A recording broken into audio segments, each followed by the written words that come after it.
खैर, सवाल जवाब के सिलसिले की शुरुआत कर देते हैं। लुधियाना जाना है, कोलकाता जाना है और साथ साथ नोएडा चलेंगे। लुधियाना पहले इशिका के पास जाएंगे। Ishika ma'am, hi, good afternoon. Ishika जी, गुड आफ्टरनून। इशिका मैम, क्या करते हो लुधियाना में और कब से शेयर मार्केट से जुड़े हो आप? सर, शेयर मार्केट से 2 इयर्स से जुड़ी हूँ हाँ, एंड हाउस वाइफ हूँ। और कैसे डिसाइड करते हो अब अपने स्टॉक्स? खुद चुनते हो 2 साल बाद या अभी भी कोई गाइड कर रहा है? सर, खुद भी देख लेती हूँ और सीएनबीसी वगैरह भी देख लेती हूँ। और ट्रेडिंग करते हो, लंबी अवधि के लिहाज से लेते हो? सर, सब कुछ ही कर दी हूँ सब फिलहाल, कुछ तो करते हो, ऑप्शंस कुछ होते हैं। ऑप्शन भी उतारा हो। इशिका मैम, पहला सवाल कौन सा? सर, पहला क्वेश्चन बिरला सॉफ्ट पे है। एक्चुअली मेरे पास एक फ्लोट है उसका, इसी मंथ की एक्सपायरी का 660 शेयर्स हैं। एक लॉट सॉरी, फ्यूचर्स का है, 660 पे लिया है। हाँ जी, 660 पे लिया हुआ है। क्या देख हाँ के जी। बिरला सॉफ्ट का फ्यूचर लिया था? मैं इसीलिए पूछ रहा हूँ, 3 महीने की चार्ट रखी है एक्टर साहब स्क्रीन पे। बिरला सॉफ्ट लगातार करेक्ट हो रहा था, आपने क्यों लॉन्ग किया ये, वो भी वायदा में? किस लॉजिक से उतरे थे? सर, एक्चुअली ना, जब ये 650 660 के अराउंड था तो मुझे लगा ये काफी ज्यादा गिर चुका है, तो अभी से ले लेती हूँ। हाँ, ये अप्रोच गड़बड़ है, क्योंकि ये चला भी ऐसा था कि फिर आप देखते तो ये सबसे पिटा हुआ आईटी स्टॉक सबसे तगड़ा बाउंस बैक करके गया था और अब वापस तगड़ा करेक्शन दिखा रहा है और उस डाउनफॉल में हमने घुस लिया और अब हम दबाव में हैं। खैर, सीरीज शुरू हुई है, लेकिन इसी मंथ की है ना एक्सपायरी वाला? हाँ जी, हाँ जी। 3 हफ्ते दूर। आस्था क्या करें यार, कोई रिस्पाइट तो है नहीं और फ्यूचर में ले लिया है। निकल लूं क्या जो दिख रहा है, या फिर कुछ स्टेबिलिटी दिखेगी आने वाले दिनों में? कुछ बाउंस बैक आप एक्सपेक्ट कर रहे हो? गुड आफ्टरनून आशीष। देखिए, बिरला सॉफ्ट फ्यूचर्स में इन्होंने लिया हुआ है और काफी ज्यादा यहाँ पे डाउन अभी ये चल रहा है। अभी भी मुझे बहुत बड़े प्रोस्पेक्ट्स तो नहीं लग रहे कि बहुत बड़ा ये बाउंस बैक करेगा। जो इनकी कॉस्ट प्राइस तक आएगा उसको आने में समय लगेगा और एक्सपायरी इनकी अगस्त की है। तो मैम, मेरे हिसाब से आप थोड़ा सा अभी तो वेट कर लो, लेकिन ये जो 660 का है, मुझे नहीं लगता आप इसमें कॉस्ट टू कॉस्ट निकल पाओगे।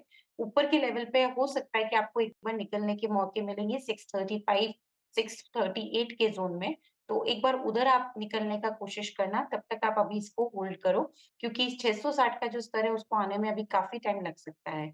तो होल्ड करने की सलाह है, लेकिन थोड़े ऊपरी स्तरों पे आप एग्ज़िट ज़रूर मारिएगा, जो कि आते हैं अराउंड 635 से 638 के बीच में, और तब तक आप एक स्टॉप लॉस रखेंगे पोज़ीशन पे, जो कि अभी तो 545 का आता है। और कोई टाइट नहीं है क्या? क्योंकि 76,000 का लॉट, 76,000 रुपये तो वैसे ही चले गए मेरे। 45 तक रुकूंगा तो यहाँ से मतलब 40 रुपये और 40,000, 1.25 लाख रुपए का चूना लगने की तैयारी हो रही है। इशिका मैम, कुछ पसंद आ रहा है, बहुत पिट रहा है, तो कम से कम कैश में करिए और स्टॉप लॉस लगाइए मैम। ये वायदा में ऐसे मत उतरिए, बहुत गड़बड़ हो जाएगा, बहुत नुकसान होने वाला है। आज तक कुछ और क्लोजर स्टॉप लॉस लगाऊं या आप जो कह रहे हो 45 ही लॉजिकल है, उसी पे रुकूं? नहीं, अगर क्लोजर रखना है तो 570 भी है, लेकिन आशीष, आप जानते हैं मार्केट्स कितने वॉलेटाइल हो रहे हैं। हाँ, ट्रिगर हो तो जाएगा। 570 का छोटा सा स्टॉप लॉस अगर दिया ना, तो वो वॉलेटाइल मार्केट्स में ट्रिगर होने के चांसेस ज्यादा होंगे। तो वो इसीलिए थोड़ा सा रुकने का मैं यहाँ पे बोल रही हूँ। बाकी चार्ट्स तो अभी वीकनेस ही दिखा रहे हैं। हाँ, एफएनओ का मज़ा अलग है, वो मानता हूँ। जब बाजार आपके फेवर में था, कुछ भी खरीद रहे थे, चल रहा था, तो सब अच्छा लगता है। अब बाजार का वो टेक्सचर बदल गया, तब भी नहीं करना था, किस्मत ने साथ दे दिया था, आई एम श्योर, हम सब का। अब बाजार रिवॉर्डिंग नहीं है, हमें ये सब गलतियां नहीं करनी है और stop loss, strict stop loss के साथ ही उतरना है। और थोड़ा फ्यूचर्स और ऑप्शंस में अगर उतर रहे हो उस पार्ट ऑफ द मार्केट में, थोड़ा पढ़ के उतरना मैम, ऐसे नहीं उतरना, बहुत नुकसान होता है। कोलकाता, पुष्पा जी के पास चला जाए। पुष्पा जी, हाउस कोलकाता डूइंग, वहां पे क्या हालचाल और आपका पहला सवाल? Good morning sir, good morning Aastha ma'am. Good morning ma'am. Pushpa ma'am, हमारा पहला सवाल। हाँ जी, मैंने रामको सीमेंट लिया है at the rate of 870, number of share 111। 870, 111। हाँ जी, ये हाँ। 111 शेयर्स की चुने? अरे मेरी सीम तो 100 ही दिखा रहे हैं। 111 की चुने थे, कोई लकी नंबर था क्या? या odd number is lucky for me. Odd number is lucky for you. अच्छा, पर इसमें लक साथ नहीं दे रहा है। अपनी खरीद कितने की है? 870 की, 820 पे चल रहा है। अच्छा, ये क्यों लिया था? लॉन्ग टर्म के लिहाज से लिया हुआ है या कोई और रीजन से रामको सीमेंट लिया था अपन ने? सर मैं तो लॉन्ग टर्म के लिए ही सोची थी, लेकिन अभी तो ये मार्केट इतना डाउन जा रहा है कि मुझे पैनिक हो रहा है, क्या करूं, अब सेल करूं, निकलूं कि एवरेज करूं, क्या करूं। आज तक ये पैनिक करने वाला बाजार हो गया है क्या? और रैमको सीमेंट पे हम करें क्या? देखिए मैम, रैमको सीमेंट में मैं आपको दो चीजें बताती हूँ। एक तो इसमें जो प्रमोटर की होल्डिंग है वो थोड़ी प्लेजिंग है। वो 22% के आसपास का प्लेज भी किया हुआ है प्रमोटर ने। वो थोड़ा सा मार्केट है ना नेगेटिव लेता है कि जब प्रमोटर प्लेज करते हैं। और दूसरी तरफ मार्केट का मूड मॉल अभी थोड़ा सा खराब है। पैनिक करने जैसा नहीं है लेकिन खराब है, ये जरूर मैं बोल सकती हूँ। अब आपने जो लिया हुआ है उसको आप बने रह सकते हैं, क्योंकि इसमें एक पॉजिटिव ये है कि इसके नतीजे अच्छे आए थे। जो ये क्वार्टर के इसने नतीजे दिए हैं वो अच्छे आए। तो उसके चलते मुझे लगता है कि कभी भी मार्केट में उछाल आया तो ये ऊपर के मूव्स दिखाता हुआ नजर आएगा। थोड़ा समय ले सकता है और आपको वो देना भी पड़ेगा, क्योंकि इतना मार्केट में अभी वॉलीटिलिटी है, तो लॉन्ग टर्म के लिए होल्ड करने की सलाह है। स्टॉप लॉस रखना जो पड़ेगा मैम, अगर आप डीप रख लोगे तो ज्यादा अच्छा है। और वो डीप स्टॉप लॉस 760 का आ रहा है। बड़े इसलिए स्टॉप लॉसेस आज मैं दे रही हूँ क्योंकि हमने देखा 1-2 दिन पहले किस तरह से मार्केट में एक मेजर फॉल आया था और वापस एक रिकवरी आई है। तो मेजर फॉल में छोटे स्टॉप लॉसेस ट्रिगर होने के डाउट्स रहते हैं। तो बड़े स्टॉप लॉस के साथ आप बने रहो, 760 का स्टॉप लॉस लगाओ। एक बार कोशिश करेगा ये 845 तक आने की, और वहां से अगर चाल पकड़ी तो 870 तक के भी लेवल दिखाएगा, जहां पे कि आपकी कॉस्ट प्राइस मीट होती हुई नजर आएगी। तो आपको होल्ड करना है। समय सीमा यहाँ पे 1 से 1.5 महीना मिनिमम रखना है। अच्छा, आपने जब लंबी अवधि के लिए लिया था तो अपनी खुद की सेल्फ स्टडी के थ्रू लिया था रैमको सीमेंट? हाँ जी सर, हाँ जी। तो फिर ठीक है, आपने पढ़ा है, फंडामेंटल्स आपको अच्छे लगे तो अपने कन्विक्शन को राइट करना इजी होता है। किसी के कहे पे लिया होता है तो फिर कन्विक्शन ना डगमगाने लगता है जल्दी। ठीक है, हाँ आस्था कह रही है होल्ड करिए भाई स्टॉप लॉस के साथ। चंदना के पास चला जाए, Noida. Chandra ma'am, hi, good afternoon. Chandra ma'am, Chandra ma'am, hello sir. Hi. Hello sir, good afternoon. Hello ma'am, good afternoon. Chandra ma'am, Noida में बारिश हो रही है क्या?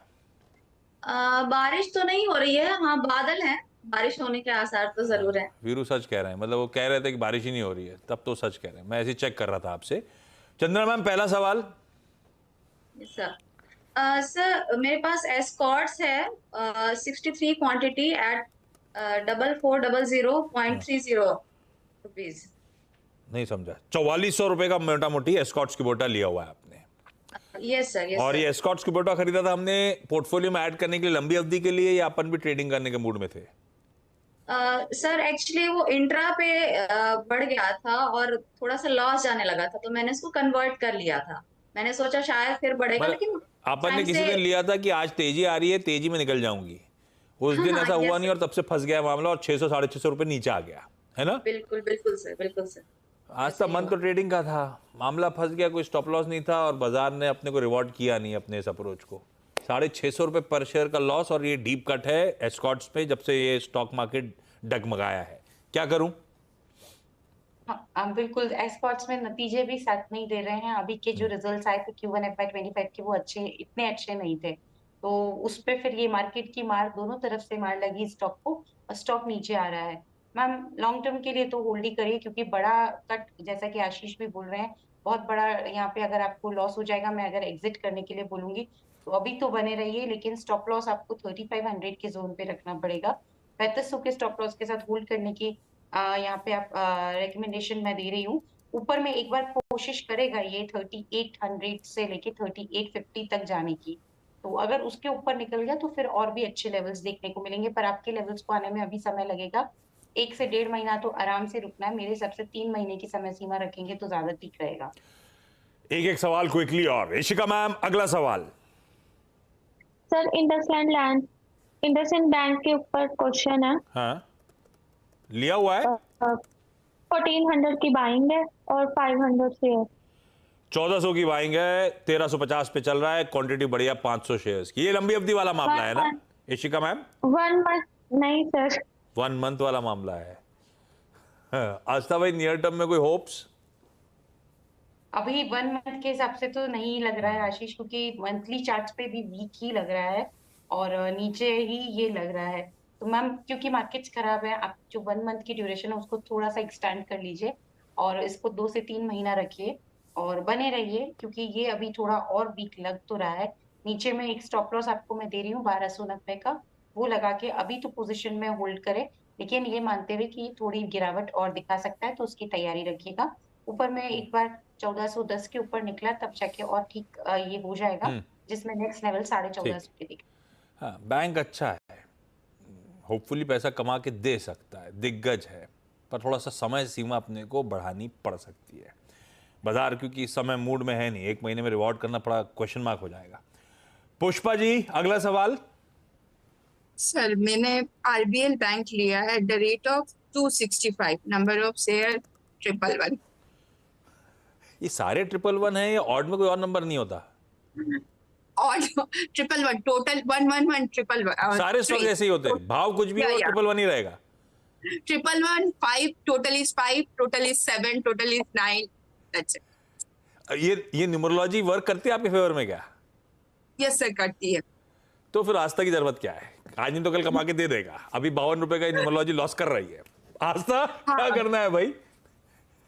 ये भी वीक लग रहा है बिल्कुल, और मेरे हिसाब से तो इसकी जो वीकनेस है वो अगर एक बार इसने 210 का लेवल तोड़ा, 210 तो खैर नियर ही लगता है, तो थोड़ा और ज्यादा वीक होगा। मैम मैं इसमें तो बहुत पॉजिटिव नहीं हूँ। पार्शियली आप चाहो तो एक बार एग्जिट कर लो, 111 आपने रखा है, 51 रख लेना, 50 में एग्जिट कर लीजिए, इस तरह से करके करिए। और अभी जो भी नुकसान हो रहा है मैम, देखिए लॉन्ग टर्म में आप अच्छे कोई भी स्टॉक लेंगे तो बिल्कुल भरपाई हो जाएगी, तो वो आप टेंशन मत करिएगा कि ये नुकसान कैसे होगा, तो उसकी भरपाई होगी। एनटीपीसी आप ले लीजिएगा इसकी जगह, तो मुझे लगता है कि इसके नुकसान की भरपाई एनटीपीसी करता हुआ नजर आ सकता है long term. Chandana, quickly last सवाल आज का। GRSE sir, GRSE 125 quantity at 2680.68 rupees. Garden Reach 2680 की खरीद। आस्था क्या करें क्विकली, अपने पास 10-15 सेकंड है। होल्ड करने की सलाह है स्टॉप लॉस के साथ, जो कि तकरीबन अभी तो आ रहा है 1900 के आसपास का, 1960 के स्टॉप लॉस के साथ बने रहे। ऊपर में एक बार 2200 का लेवल आ सकता है। 1960 का एसएल लगाइए और रख लीजिए। Ishika ma'am, Pushpa ma'am, Chandra ma'am, thank you so much. Aastha